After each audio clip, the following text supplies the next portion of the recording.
Cinema స్టైల్లో 100 కోట్లు కొట్టేసిన వైసీపీ నాయకుడు. మీకు ఉద్యోగాలు ఇస్తా, నాకు బినామీలో వేయండి.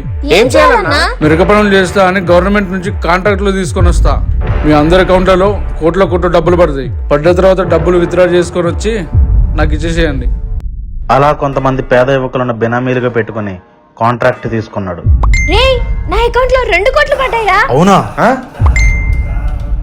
నా అకౌంట్ లో కూడా 2 కోట్లు పడ్డాయి. ఒకే రోజు 6,18,00,000 విత్డ్రా. ఇలా మొత్తంగా 100 కోట్లను కొట్టేశాడు వైసీపీ నాయకుడు. వాణి, నాకు ఇన్కమ్ ట్యాక్స్ ఆఫీస్ నుంచి మెయిల్ వచ్చింది ట్యాక్స్ కట్టమని.